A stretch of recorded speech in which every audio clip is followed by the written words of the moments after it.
Okay, I'm actually shocked that this was a big deal. I want some rest. Are we having fun yet? All right, so recently DeMar Derozan said a little bit of something about San Antonio, and some fans took it the wrong way. I don't.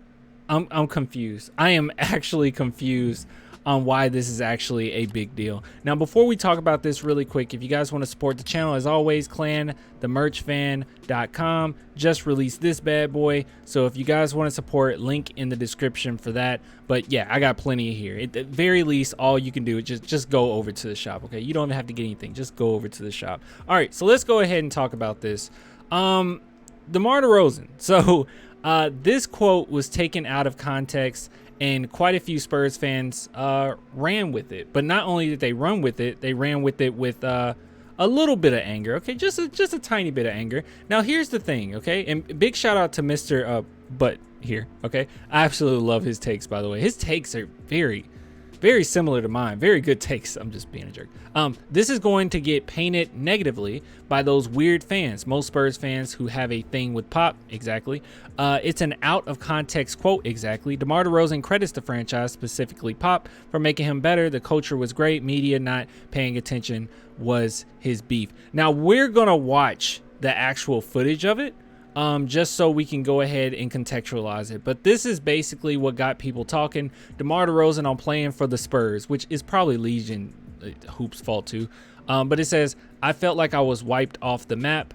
I just felt like I was irrelevant. Now, the funny thing is, I could take this quote and I completely understood what it was about. And I also understood that I don't think that it was necessarily a knock on San Antonio, but obviously what he's saying is he didn't really get the recognition that he did before. Now, a lot of people kind of go at San Antonio and say, well, it's San Antonio's fault.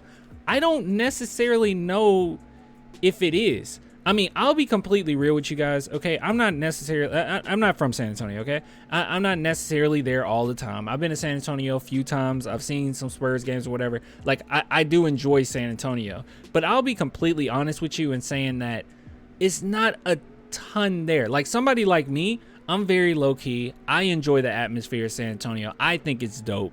But I also understand that when we're talking about free agents, you're going to have to bring more to the table than just San Antonio. Because even where the, let's be honest, man, where the AT&T Center is even located is a bad location. There's literally nothing there. I was actually shocked when I went because I was like, there's nothing around here. If you ever been to Memphis, because that's actually where I'm originally from, you go to Memphis, you go to the FedEx Forum, there's so much to do in that area, okay? Just so much to do, and then you just so happen to have the FedEx Forum there. But it is not the same thing with San Antonio, and I think that a lot of free agents don't necessarily want to go there because they don't get the recognition, right? We don't really get the attention, and the only way that you can get free agents in San Antonio is you're going to have to win games. You're going to have to be a winning team. They need a legitimate incentive to go to the team. And right now, there's no legitimate incentive. That's why I'm like, just lay back.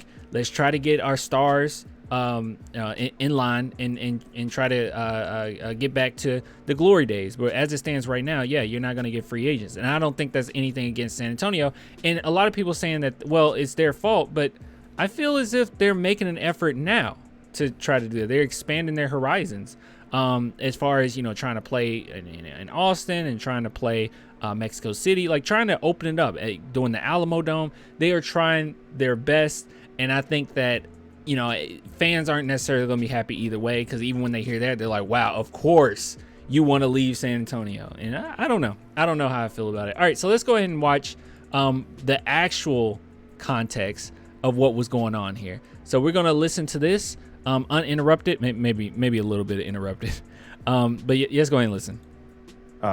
I think I was on NBA Today, and I kind of said your time in San Antonio was like basketball purgatory for you. And I don't mean that as a knock on San Antonio, because I more mean it about just the relevance, right? Yeah. And, you know, my last year in Orlando, they had traded Dwight and we sucked, and they were trying to get a high draft pick, and I just felt irrelevant. Yeah. I didn't, you know, if I wasn't competing and trying to win a championship. Like, it just didn't feel right to me. And that was one of the things I said to Doc when he recruited me in free agency. I was like, I just want to get back to on a team that's relevant. And some of it is San Antonio is a small market. You guys weren't like contenders when you were there. I agree. It's some of it being a small market. I think the biggest thing is that we're losing. Okay. Because even when the Spurs was winning, okay, we were winning. We didn't necessarily get a ton of credit from a lot of people, but at the same time, we would still be on nationally televised games because well, hey, we want to see the Lakers play. Well, the Lakers against the Spurs is going to be a good matchup because the Spurs are going to give you a fight, right? Like that's kind of what kept us at least in the conversation. So yeah, at this point, the last few years, we have been pretty irrelevant when it comes to the typical NBA fan. Did you feel that? Yeah, I felt that. I felt like I was wiped off the map. You weren't part of the conversation. Yeah, at all. And that took a toll, especially for something, every single year going, to the conference finals, semi-conference final, competing, winning 50-plus games. It's all of a sudden you don't exist. And what probably made it worse, and I don't know if he says this in this, but what made this even worse is that as soon as he left, the reason why it's not just the fact that he went to San Antonio and that just automatically made him irrelevant. Not necessarily. A lot of people were still talking about DeMar DeRozan, here and there, especially that first season with us. But what made it worse for him is when Toronto won a championship. I think that a lot of people's minds were made up after that, and they went ahead and just called him off. Like, yeah, he just blew him off. Like, that's DeMar DeRozan. He was holding us back, right? Like, I feel like that's where it came from. Not only going to a small market, not only going to a San Antonio team that's everyone knew probably weren't going to go far, but then to have the team that you were just on win a championship, yeah, people are going to start to see you as irrelevant. It's unfortunate, and obviously, I don't necessarily believe DeMar DeRozan couldn't win a ring, but yeah, it didn't look good. And it was like, damn, what's this? Hey, I'm here. Like, yeah, that's what I felt like, And granted, I had great games. I developed. And hold on, hold on. I want to bring something up because everything that he's saying, I'm gonna show you why it's even more sad. Okay, here, yes, allow him to play, but yeah. In a lot of great ways as a basketball player, but in the same token, I just felt non-existent, for those years. And, wasn't like we was on TV. We wouldn't compete. It was so much to it that was a struggle. Now check this out. This is what's pretty bad about it. So if we go here, and by the way, DeMar DeRozan has been very open about loving San Antonio, at least Popovich. But if we look here, this is the sad part. Not much change for DeMar DeRozan. If anything, in my opinion, I thought he became a better overall player. But if we can see here, look. So his last season with Toronto, he was averaging 23 points.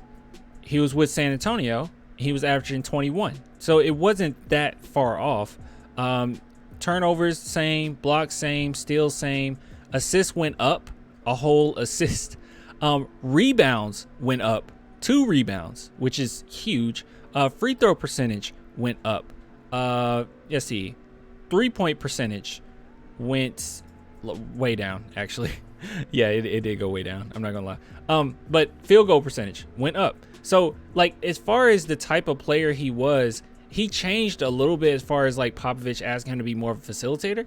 But this isn't that big of a jump for him to just fall off the face of the earth, which that's what happened. But I truly do believe that it came down to the fact that Toronto was winning and then they won a championship and everyone did not care about DeRozan no longer. And then with us just being it's a mid team, that didn't help him whatsoever.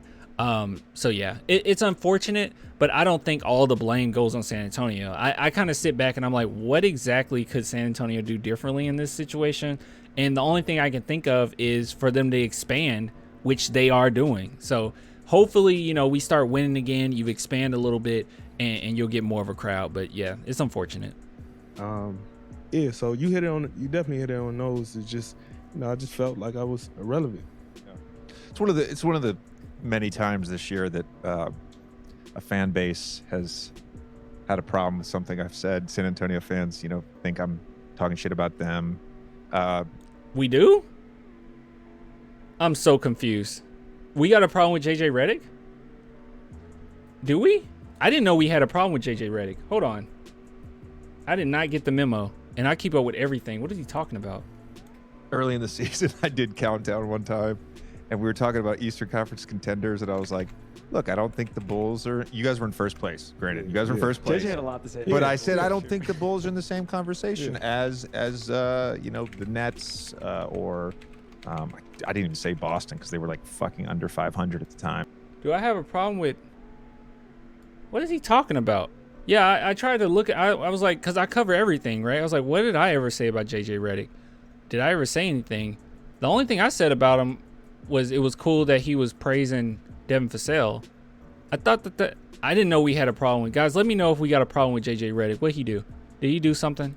He must have did something. All right, well, that's besides the point. Look, I just hate when things are taken out of context and people just completely roll with it.